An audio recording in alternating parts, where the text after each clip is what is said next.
Hi good morning. ಯಾರೆಲ್ಲ ನನ್ನ ಚಾನಲ್ನ ಸಬ್ಸ್ಕ್ರೈಬ್ ಮಾಡದೆ ನೋಡ್ತಾ ಇದ್ದೀರಾ, ದಯವಿಟ್ಟು ಚಾನಲ್ನ ಸಬ್ಸ್ಕ್ರೈಬ್ ಮಾಡಿಕೊಂಡು ವಿಡಿಯೋನ ಪೂರ್ತಿಯಾಗಿ ನೋಡಿ. ಶ್ರುತಿ ಫ್ರೆಂಡ್ಸ್ಗೆ ಗೈಸ್ ತುಂಬ ದಿನ ಆದಮೇಲೆ ಸಿಕ್ಕಿದ್ದೀವಿ. ಬೇಗ ಹೋಗಬೇಕು ಅಂತ ಯಾರೂ ಹೇಳ್ಬೇಡಿ, ಎಲ್ಲಾದರೂ ಹೋಗ್ಬಿಟ್ಟು ಬರೋಣ. ಮೊದಲು ಇದೆಲ್ಲ ಒಡವೆನ ರಿಮೂವ್ ಮಾಡಿ ಅಂತ ಹೇಳಿ ಒಡವೆ ಎಲ್ಲ ತೆಗೆಸ್ಕೊತಾಳೆ. ಅಷ್ಟೊತ್ತಿಗೆ ಅಲ್ಲಿಗೆ ರವಿ ಕೂಡ ಬರ್ತಾನೆ.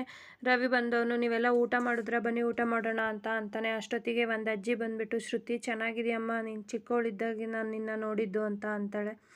ಅದಕ್ಕೆ ಶ್ರುತಿ ಅಜ್ಜಿ ನಾನು ಚೆನ್ನಾಗಿದ್ದೀನಿ, ನೀವು ಚೆನ್ನಾಗಿದ್ದೀರಾ, ನೀವು ಊಟ ಮಾಡಿದ್ರಾ, ಹೋಗಿ ಊಟ ಮಾಡಿ ಅಂತ ಹೇಳ್ತಾಳೆ. ರವಿ ಇದ್ದನು ಶ್ರುತಿ ನಿನಗೆ ಅವ್ರು ಯಾರು ಅಂತ ಗೊತ್ತಾ ಅಂತ ಕೇಳ್ತಾನೆ. ಶ್ರುತಿ ಇಲ್ಲ ನನಗೆ ಯಾರು ಅಂತ ಗೊತ್ತಿಲ್ಲ ಅಂತ ಅಂದಾಗ, ಮತ್ತೆ ಗೊತ್ತಿದ್ದವ್ರ ಥರ ಮಾತಾಡ್ಸಿದಲ್ಲ ಅಂತ ಅವನು ಅಂದಾಗ, ಶ್ರುತಿ ಗೊತ್ತಿರೋ ಥರ ಅಂತ ಅಲ್ಲ, ರೆಸ್ಪೆಕ್ಟ್ ಕೊಟ್ಟಿದ್ದು ಅಷ್ಟೇ, ಮತ್ತೆ ಈ ಫಂಕ್ಷನ್ ಆದಮೇಲೆ ಅವ್ರು ಯಾರೋ ನಾನು ಯಾರೋ ನನಗೆ ಗೊತ್ತಿರಲ್ವಲ್ಲ ಅಂತ ಹೇಳ್ಬಿಟ್ಟು ಅಲ್ಲಿಂದ ಹೊರಡ್ತಾಳೆ. ಹಾಗೆ ಹಾಕಿರೋ ಸರ ಕೂಡ ಆರ್ ಜೊತೆನೆ ಅಲ್ಲೇ ಬಿಟ್ಬಿಟ್ಟು ಹೋಗಿರ್ತಾಳೆ. ಈ ಕಡೆ ಕಸ್ತೂರಿ ಮೀನಾ ಹತ್ರ ಬಂದ್ಬಿಟ್ಟು, ಮೀನಾ ಶ್ರುತಿ ಎಲ್ಲಿದ್ದಾಳೆ ಸ್ವಲ್ಪ ನೋಡಮ್ಮ, ಶಾಂತಿದು ಎಲ್ಲರೂ ಒಟ್ಟಿಗೆ ದೇವಸ್ಥಾನಕ್ಕೆ ಹೋಗಬೇಕು ಅಂತ ಅಂತಿದ್ಲು, ಸ್ವಲ್ಪ ಕರೆಯಮ್ಮ ಅಂತ ಅಂತಾರೆ. ಅದಕ್ಕೆ ಮೀನಾ ಇದ್ದಳು ರೂಮಲ್ಲೇ ಇರಬೇಕು ಆಂಟಿ ಅಂದಾಗ, ಕಸ್ತೂರಿ ಇಲ್ಲಮ್ಮ ರೂಮಲ್ಲಿಲ್ಲ, ಅವಳು ರೂಮಲ್ಲಿಲ್ಲ ಅನ್ಸುತ್ತೆ, ಹೋಗಿ ನೋಡು ಅಂದಾಗ ಮೀನಾ ರೂಮ್ಗೆ ಹೋಗಿ ಶ್ರುತಿ ಅಂತ 2-3 ಸರಿ ಕರೀತಾಳೆ. ಶ್ರುತಿ ಅಲ್ಲಿಲ್ಲದೆ ಇರೋದು ನಾನು ವಾಶ್ರೂಮಲ್ಲಿ ಇರಬೇಕು ಅಂತ ಇನ್ನೊಂದು ಸರಿ ಕರೆದ್ಬಿಟ್ಟು ಈ ಕಡೆ ಬರಬೇಕಿದ್ರೆ ಹಾರದಲ್ಲಿ ಸರ ಇರೋದನ್ನ ನೋಡ್ಬಿಟ್ಟು, ಅಯ್ಯೋ ಸರನ ಆರ ಜೊತೆನೇ ಬಿಟ್ಬಿಟ್ಟು ಹೋಗಿದ್ದಾರಲ್ಲ ಅಂತ ಹೇಳ್ಬಿಟ್ಟು ಅದನ್ನ ತೆಗೆದವ್ರ ತಾಯಿ ಕೊಡಬೇಕು ಅಂತ ಸರ ತೆಗೆದ್ಬಿಟ್ಟು ಹೋಗೋದಕ್ಕೆ ಹಿಂಗೆ ತಿರುಗ್ತಾಳೆ. ಅಷ್ಟೊತ್ತಿಗೆ ವಾಸುದೇವ ಬರ್ತಾನೆ. ಆಗ ಮೀನಾ ಇದ್ದಳು, ಸರ್ ಬನ್ನಿ ಏನಾದರೂ ಬೇಕಿತ್ತಾ ಅಂತ ಅಂತಾಳೆ. ವಾಸುದೇವ್ ನನಗೆ ಏನಾದರೂ ಕೊಡೋ ಅಷ್ಟು ದೊಡ್ಡೋಳ ನೀನು ಅಂತ ಅಂದಾಗ, ಅಯ್ಯೋ ಆಗಲ್ಲ, ಜ್ಯೂಸು ಕಾಫಿ ಟೀ ಏನಾದರೂ ಬೇಕಿತ್ತಾ ಅಂತ ಕೇಳ್ತಾಳೆ. ಅದಕ್ಕೆ ವಾಸುದೇವ್ ಇದ್ದನು ಮುಚ್ಚೆ ಬಾಯಿ ಅಂತ ಅಂದ್ಬಿಟ್ಟು ಶೀಲಾ ಅಂತ 2 ಸರಿ ಕರೆದಾಗ, ಶೀಲಾ ಏನ್ರಿ ಅಂತ ಬರ್ತಾಳೆ. ಇವಳು ಯಾಕೆ ನಮ್ಮ ರೂಮಿಗೆ ಬಂದಿದ್ದಾಳೆ ಅಂತ ಹೇಳಿದಾಗ, ಶೀಲಾ ಏನಾಯ್ತ್ರಿ ಅಂತ ಕೇಳ್ತಾಳೆ. ಸರ್ ಶ್ರುತಿನ ಕರೆಯೋಕ್ಕೆ ಬಂದೆ ಅಂತ ಮೀನಾ ಹೇಳ್ತಾಳೆ. ಅದಕ್ಕೆ ವಾಸುದೇವ್ ನಮ್ಮನ್ನ ಯಾರನ್ನಾದರೂ ಕರಿಬೇಕಿತ್ತು, ಅದಕ್ಕೆ ನೀನು ಯಾಕೆ ಬಂದೆ ಅಂತ ಅಂತಾನೆ. ಶೀಲಾ ಇದ್ದಳು ಏನಾಯ್ತ್ರಿ ಅಂದಾಗ, ನೋಡೆ ಅವಳು ಕೈನ ಸರ ಕದ್ದಿದ್ದಾಳೆ ಕಳ್ಳಿ ಅಂತ ಅಂತಾನೆ. ಶಾಂತಿ ಕಸ್ತೂರಿಗೆ ನಮ್ಮ ಮನೆಯವ್ರು ಎಲ್ಲಿದ್ದಾರೆ ನೋಡಿ ಕರ್ಕೊಂಬ ಅಂತ ಹೇಳಿ ರೂಮ್ ಒಳಗಡೆ ಬಂದುಬಿಟ್ಟು ಏನಾಯಿತು ಬೀಗ್ರೆ ಅಂತ ವಾಸುದೇವನ ಕೇಳಿದಾಗ, ಮನೆ ಹಾಳಾಗಿ ಹೋಗ್ತಿದೆ, ಇಷ್ಟೆಲ್ಲ ಖರ್ಚು ಮಾಡಿ ಫಂಕ್ಷನ್ ಮಾಡಿ ಎಲ್ಲರಿಗೂ ಬಿಟ್ಟು ಊಟ ಹಾಕಿದ್ರು, ಸರ ಕಳ್ತನ ಮಾಡೋ ಅವಶ್ಯಕತೆ ಏನಿತ್ತು ಅಂತ ಅಂತಾನೆ. ಶಾಂತಿ ಇದ್ದಳು ನೀನೇನಕ್ಕೆ ಇಲ್ಲಿಗೆ ಬಂದೆ ಅಂತ ಅಂದಾಗ, ಮೀನಾ ಅತ್ತೆ ಅದು ಅಂದಾಗ, ಮುಚ್ಚೆ ಬಾಯಿನ, ಲೋ ಕ್ಲಾಸ್ ಬುದ್ಧಿಗಳು ಎಲ್ಲೋಗುತ್ತೆ ಬುದ್ಧಿಗಳು ಅಂತ ವಾಸುದೇವ್ ಬೈತಾನೆ. ಮೀನಾ ರೂಮಿಂದ ಫಂಕ್ಷನ್ ಹಾಲಿಗೆ ಓಡಿ ಬಂದುಬಿಟ್ಟು ಸೂರ್ಯನ ನೋಡಿಬಿಟ್ಟು ತಪ್ಕೊಂಡು ಪೂರ್ತಿ ಅಳ್ತಾ ಇರ್ತಾಳೆ.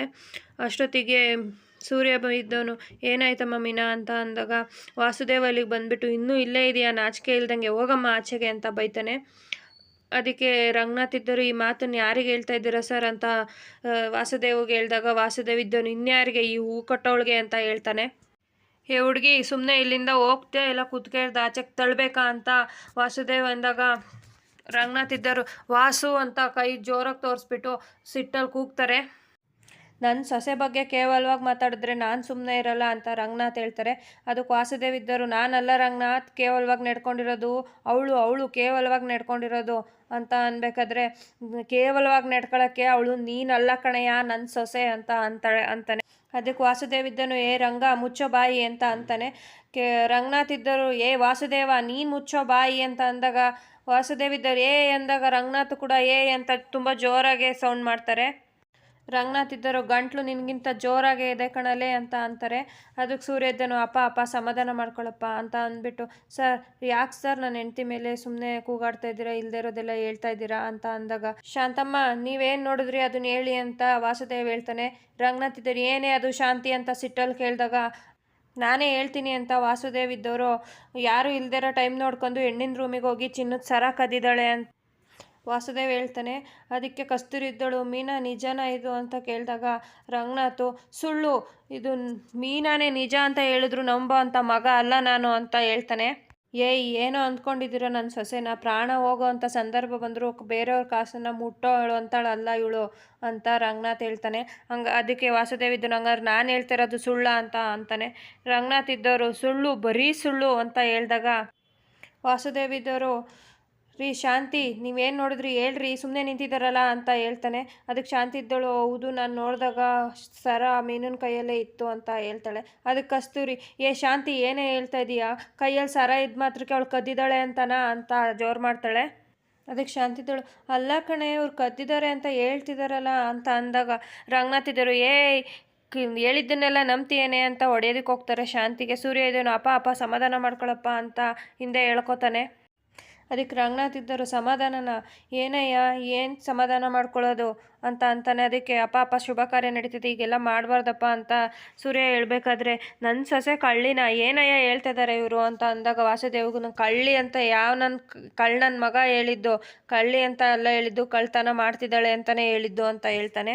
ಸೂರ್ಯ ಇದ್ದನು, ಅಲ್ಲೇ ಮೀನಾ ಏನಮ್ಮ ನಡೀತಿದೆ ಇಲ್ಲಿ, ನೀನು ಯಾಕೆ ಏನು ಮಾತಾಡ್ತಾ ಇಲ್ಲ ಅಂತ ಕೇಳಿದಾಗ, ರೀ ಅವ್ರು ಯಾರು ನನ್ನನ್ನು ಮಾತಾಡೋದಕ್ಕೆ ಬಿಡ್ತಾ ಇಲ್ಲ ಅಂತ ಅಂತಾಳೆ. ಸೂರ್ಯ, ನೀನು ಯಾಕಮ್ಮ ಅಲ್ಲಿಗೆ ಹೋಗಿದ್ದೆ ಅಂತ ಅಂದಾಗ, ರೀ ಕಸ್ತೂರಿ ಆಂಟಿ ಶ್ರುತಿನ ಕರ್ಕೊಂಬರೋದಕ್ಕೆ ಹೇಳಿದ್ರು, ಅದಕ್ಕೆ ಹೋಗಿದ್ದೆ ಅಂತ ಹೇಳ್ತಾಳೆ. ಕಸ್ತೂರಿ ಕೂಡ, ಹೌದು ಅಣ್ಣ ನಾನೇ ಹೇಳಿದ್ದೆ ಅಂತ ಹೇಳ್ತಾಳೆ. ಆವಾಗ ಮೀನಾ ಇದ್ದವಳು, ಶ್ರುತಿ ಸರನ ಹೂವಿನ ಹಾರದಲ್ಲೇ ಬಿಚ್ಚಿಟ್ಟೋಗಿದ್ಲು, ಅದನ್ನ ಅವ್ರ ತಾಯಿ ಕೊಡೋಣ ಅಂತ ಹೇಳಿ ತಿರುಗೋ ಅಷ್ಟೊತ್ತಿಗೆ ವಾಸುದೇವ್ ಬಂದು ನನ್ನ ಕಳ್ಳಿ ಅಂತ ಹೇಳಿದ್ರು ಅಂತ ಹೇಳ್ತಾಳೆ. ಶೀಲಾ ಇದ್ದಳು, ಮುಚ್ಚೆ ಬಾಯಿ, 10 ರೂಪಾಯಿಗೂ ದುಡಿಯೋಳು ನೀನು, ಇನ್ನು ಲಕ್ಷಾಂತರ ರೂಪಾಯಿ ಸರ ನೋಡಿದ್ರೆ ಕೈ ಕೆರೆದೇ ಇರುತ್ತಾ ಅಂತ ಅಂತಾಳೆ. ಅದಕ್ಕೆ ರಂಗನಾಥ್ ಇದ್ದರು, ವಾಸುದೇವ ಅಂತ ಅಂದಾಗ, ನಿನ್ನ ಹೆಂಡ್ತಿಗೆ ಸುಮ್ಮನೆ ಇರೋದಕ್ಕೆ ಹೇಳ್ಬಿಡು, ಇಲ್ಲಾಂದರೆ ಪರಿಣಾಮ ನೆಟ್ಟಗಿರೋದಿಲ್ಲ ಅಂತ ರಂಗನಾಥ್ ಹೇಳಿದಾಗ, ಏನಯ್ಯ ಸುಮ್ಮನೆ ಇರೋದು, ಆರ್ದಲ್ಲಿ ಸರ ನೋಡಿದ್ರೆ ನಮ್ಮನ್ನ ಯಾರನ್ನಾರ ಕರೆದು ಹೇಳ್ಬೇಕು ಅಂತ ಅಂತಾಳೆ. ಕಂಡರ್ ವಸ್ತುನ ಮುಟ್ಟಲ್ಲ ಅಂದಳು. ಈಗ ಚೈನ್ ಯಾಕ್ರಿ ತಗೊಂಡು ಹೇಳ್ರಿ, ಈಗ ನಿಮಗೆಲ್ಲ ನಾಲ್ಗೆ ಬಿದ್ದೋಯ್ತಾ, ನಿಂತೋಯ್ತಾ ಮಾತಾಡೋದಕ್ಕೆ ಅಂತ ಅಂತಾಳೆ. ಸೂರ್ಯ ಇದನ್ನು ನೋಡಿ ಮೇಡಮ್, ಆ ಚೈನ್ನ ನಿಮಗೆ ತಂದು ಕೊಡಬೇಕು ಅಂತ ಅವಳು ತೊಗೊಂಡಿರ್ತಾಳೆ ಹೊರತು ಕದಿಯೋ ಅಂತ ಹೆಣ್ಮಗಳಲ್ಲ, ಪ್ಲೀಸ್ ನಿಮ್ಮ ಕೈ ಮುಗಿದು ಕೇಳ್ಕೊತೀನಿ ವಿಷಯನ ಇಲ್ಲಿಗೆ ಬಿಟ್ಬಿಡಿ ಅಂತ ಸೂರ್ಯ ಕೈ ಮುಗಿದು ಕೇಳ್ಕೊತಾನೆ. ವಾಸುದೇವ ಇದನ್ನು, ಓ ಭಾಳ ಯೋಗ್ಯ ಇವನು ಅಂತ ನಮ್ಮನ್ನು ಸಮಾಧಾನ ಮಾಡೋಕ್ಕೆ ಬರ್ತಿದ್ದಾನೆ, ಅಯೋಗ್ಯ ರೌಡಿ ಪುಂಡ, ನಿನ್ನ ಯೋಗ್ಯತೆಗೆ ತಕ್ಕನಾಗ ಮಾತಾಡೋ ಅಂತ ವಾಸುದೇವ ಅಂದಾಗ ಸೂರ್ಯ ಇದನ್ನು, ಹೌದು ಸರ್ ನಾನು ರೌಡಿ ಪುಂಡ ಅಯೋಗ್ಯ ಏನೇ ಇರ್ಬೋದು, ಆದರೆ ನನ್ನ ಹೆಂಡ್ತಿ ಆಗಲ್ಲ ಸರ್, ಅವಳು ತುಂಬ ಒಳ್ಳೆಯವಳು ಅಂತ ಹೇಳ್ತಾನೆ. ವಾಸುದೇವ, ನಾವೇ ಕಣ್ಣಾರೆ ನೋಡಿದ್ವಲ್ಲೋ ಅಂತ ಅಂದಾಗ ರಂಗನಾಥ್, ಕಣ್ಣು ನೋಡಿದ್ದೆಲ್ಲ ನಂಬುತ್ತೆ ಕಣೋ, ಆದರೆ ಮನಸ್ಸಿಗೆ ಗೊತ್ತಾಗೋದು ಸತ್ಯ ಯಾವುದು ಸುಳ್ಳು ಯಾವುದು ಅಂತ. ನನ್ನ ಸೊಸೆ ಮೇಲೆ ಅನ್ಯಾಯವೇ ದೂರ ಬೇಡಲೇ ಅಂತ ಬೈತಾನೆ. ನನ್ನ ಸೊಸೆಗೆ ದೂರದವ್ರ ಬಾಯಿಗೆ ಹುಳ ಬೀಳುತ್ತೆ ಅಂತ ರಂಗನಾಥ್ ಹೇಳಿದಾಗ ಶೀಲಾ, ಹುಳ ನಿಮ್ಮ ಬಾಯಿಗೆ ಬೀಳಿ ನಿಮ್ಮ ಬಾಳು ಹಾಳಾಗೋಗ್ಲಿ, ನಿಮ್ಮ ಮನೆನೇ ನಿಮ್ಮ ಹೊಟ್ಟೆನೇ ಉರಿದೋಗ್ಲಿ ಅಂತ ಅಂತಾಳೆ. ಲಕ್ಷಾಂತರ ರೂಪಾಯಿ ಖರ್ಚು ಮಾಡಿ ಫಂಕ್ಷನ್ ಮಾಡ್ತಾಯಿದ್ರೆ ಬಂದು ಪುಕ್ಸಟ್ಟೆ ಉಂಟ್ಕೊಂಡು ಹೋಗೋದು ಬಿಟ್ಟು ಕತ್ಕೊಂಡು ಹೋಗ್ತಾ ಇದ್ದೀರಲ್ಲ ಅಂತ ಶೀಲಾ ಹೇಳ್ತಾಳೆ. ಮನೆ ಫಂಕ್ಷನಿಗೆ ಬಂದು ಕತ್ಕೊಂಡು ಹೋಗ್ತಾ ಇದ್ದೀರಲ್ಲ ಅಂತ ಅಂದಾಗ, ಮೇಡಮ್ ಪದೇ ಪದೇ ಮಾಡಿಲ್ಲದೆ ಇರೋ ತಪ್ಪುನ ಮಾಡಿದ್ಯಾ ಅಂತ ಹೇಳ್ಬೇಡಿ ಮೇಡಮ್ ಅಂತ ಸೂರ್ಯ ಹೇಳ್ತಾನೆ. ವಾಸುದೇವ್ ಇದ್ದನು, ಏನು ಅಪ್ಪ ಮಗ ಇಬ್ಬರು ಸೇರ್ಕೊಂಡು ವಾರ್ನಿಂಗ್ ಕೊಡ್ತಾ ಇದ್ದೀರಾ ಅಂತ ಅಂತಾನೆ. ಅಷ್ಟೊತ್ತಿಗೆ ಕೇಶವ ಇದ್ದನು, ಅಯ್ಯೋ ವಾಸುದೇವ, ಮೀನಾ ದೇವತೆ ಅಂತ ಹುಡುಗಿ, ಅವಳು ಕಳ್ತನ ಮಾಡೋ ಅಂಥವಳಲ್ಲ ಅಂತ ವಾಸುದೇವಂಗೆ ಹೇಳ್ತಾನೆ. ವಾಸುದೇವ ಇದ್ದನು, ಇವನೊಬ್ಬ ಬಾಕಿ ಇದ್ದ ಮಾತಾಡೋದಕ್ಕೆ, ಪೋಲಿ ಬೆಟಾಲಿಯಂ ಗುಂಪಿಗೆ ಲೀಡರ್ಸ್ ಕಣೋ ನೀನು, ಸೂರ್ಯ, ರಂಗನಾಥ, ನೀವು 3 ಜನ ಅಂತ ಅಂತಾನೆ. ಕಾದಿದ್ದು ಹೊಂಚಾಕಿ ಕಳ್ತನ ಮಾಡಿ ಈಗ ನನ್ನ ಮೇಲೆ ದಬ್ಬಾಳಿಕೆ ಮಾಡ್ತಾ ಇದ್ದೀರಾ. ವಾಸುದೇವ ನಿಜ ಹೇಳೋ, ರಿಟೈರ್ಮೆಂಟ್ ಆಗಿದೆ, ಕೈಯಲ್ಲಿ ಕಾಸಿಲ್ಲ, ಮನೇಲಿ ಒಬ್ರಿಗೂ ನೆಟ್ಟಕ್ಕೆ ಕೆಲಸ ಇಲ್ಲ ಅಂತ ಹೇಳಿ ನೀನೇ ಹೇಳ್ಕೊಟ್ಟು ಕಳ್ತನ ಮಾಡಿಸಿದ್ಯಾ ಅಂತ ಅಂದಾಗ ರಂಗನಾಥ್ ಇದ್ದರು, ವಾಸುದೇವ ಅಂತ ಕೂಗೋ ಅಷ್ಟೊತ್ತಿಗೆ ಸೂರ್ಯ ಇದ್ದನು 4 ಏಟು ಹೊಡೆದೇ ಬಿಡ್ತಾನೆ ವಾಸುದೇವ್ಗೆ. ಅಷ್ಟೊತ್ತಿಗೆ ಶ್ರುತಿ ಮತ್ತು ರವಿ ಕೂಡ ಅಲ್ಲಿಗೆ ಬಂದುಬಿಟ್ಟು ಸೂರ್ಯ ಅವ್ರ ಅಪ್ಪನ ಹೊಡೆಯೋದನ್ನು ಶ್ರುತಿ ಮತ್ತು ರವಿ ಇಬ್ಬರು ನೋಡ್ತಾರೆ. ರಂಗನಾಥ್ ಎಷ್ಟೇ ಸಮಾಧಾನ ಮಾಡಿ ಹೇಳ್ಕೊಳ್ಳೋದಕ್ಕೆ ಹೋದ್ರು ಸೂರ್ಯ ಬರೋದಿಲ್ಲ. ಸೂರ್ಯನ ಕೆನ್ನೆಗೊಂದು ಏಟು ಹೊಡೆದ್ಬಿಟ್ಟು ಹೇಳ್ಕೊತಾರೆ. ಅಪ್ಪ ಬಿಡಪ್ಪ ಅಂದಾಗ, ಮುದ್ಕ ಸತ್ತೋಗ್ತಾನೆ ಕಣೋ, ಸುಮ್ಮನೆ ಇರೋ ಅಂತ ರಂಗನಾಥ್ ಸಮಾಧಾನ ಮಾಡ್ತಾರೆ. ಇವತ್ತು ನಮ್ಮಪ್ಪ ಇರೋದಕ್ಕೆ ಬದುಕೊಂಡಿದ್ಯಾ ನೀನು ಅಂತ ಸೂರ್ಯ ಹೇಳ್ತಾನೆ. ಅದಕ್ಕೆ ಶ್ರುತಿ ಇದ್ದಳು, ಏನೋ ಮಾಡ್ತಿದ್ದೆ ನೀನು, ನಮ್ಮ ಅಪ್ಪನ ಮೇಲೆ ಕೈ ಮಾಡೋದಕ್ಕೆ ಎಷ್ಟೋ ಧೈರ್ಯ ನಿನಗೆ ಅಂತ ಅಂದಾಗ, ಈ ಸೋಂಪ ಪುಡಿ ಅಂತ ಮೊದಲು ಈ ದೊಡ್ಡ ಮನುಷ್ಯ ಏನಂದ ಅಂತ ಮೊದಲು ಅಲ್ಲಿ ಕೇಳು ಅಂತ ಅಂದಾಗ, ಅವ್ರು ಏನೇ ಅಂದರೂ ಹೊಡೆದು ಬಿಡ್ತೀರೇನ್ರಿ, ವಯಸ್ಸಿಗಾದರೂ ಮರ್ಯಾದೆ ಬೇಡವಾ ಅಂತ ಶೀಲಾ ಹೇಳ್ತಾಳೆ. ಶೀಲಾ ಇದ್ದಳು, ಅಮ್ಮ ಶ್ರುತಿ ಒಳ್ಳೆ ಮನೆಗೆ ಸೇರಿದೀಯ ನೀನು, ಒಳ್ಳೆ ಮರ್ಯಾದೆ ಸಿಕ್ತು, ನಾವು ನೋಡಿದ್ದು ಹುಡುಗನ ಮದುವೆ ಆಗಿದ್ರೆ ಈ ರಾಜ ಮರ್ಯಾದೆ ಸಿಕ್ತಿರ್ಲಿಲ್ಲ ಬಿಡು ಅಂತ ಅಂತಾಳೆ. ರವಿ ಇದ್ದನು, ಸೂರ್ಯ ಇಂಥ ದೊಡ್ಡ ಮನುಷ್ಯರ ಮೇಲೆ ಕೈ ಮಾಡೋದಕ್ಕೆ ಹೇಗೋ ಮನಸ್ಸು ಬರುತ್ತೆ ನಿಂಗೆ ಅಂತ ಅಂದಾಗ, ದೊಡ್ಡ ಮನುಷ್ಯ ಅಂತ ನೀನು ಹೇಳ್ಬೇಕಷ್ಟೇ ಅಂತ ಸೂರ್ಯ ಅಂತಾನೆ. ಇಡೀ ಊರೇ ದೊಡ್ಡ ಮನುಷ್ಯರು ಅಂತ ಕರೆಯುತ್ತೆ ಕಣೋ, ಅದೇ ಊರು ನಿನ್ನನ್ನು ಏನಂತ ಕರೆಯುತ್ತೆ ಗೊತ್ತಾ ಅಂತ ಶ್ರುತಿ ಕಿರ್ಚ್ಕೊಂಡು ಹೇಳ್ತಿರ್ತಾಳೆ. ಅಷ್ಟೊತ್ತಿಗೆ ರಂಗನಾಥ್, ಶ್ರುತಿ ಸತ್ಯ ಗೊತ್ತಿಲ್ಲದೆ ಏನು ಮಾತಾಡಬಾರ್ದು ಕಂದ ಅಂತ ಅಂತಾನೆ. ಶ್ರುತಿ ಇದ್ದಳು, ಇದು ಸತ್ಯ ಸುಳ್ಳಿನ ಮಾತಲ್ಲ ಮಾವ, ಎಷ್ಟೋ ಸತಿ ಅತ್ತೆಯಿಂದನೂ ನಂಗೆ ಬೇಜಾರಾಗಿದೆ, ಹಂಗಂತ ನಾನು ಕೈ ಮಾಡಿದ್ದೀನ ಅತ್ತೆ ಮೇಲೆ ಅಂತ ಅಂತಾಳೆ.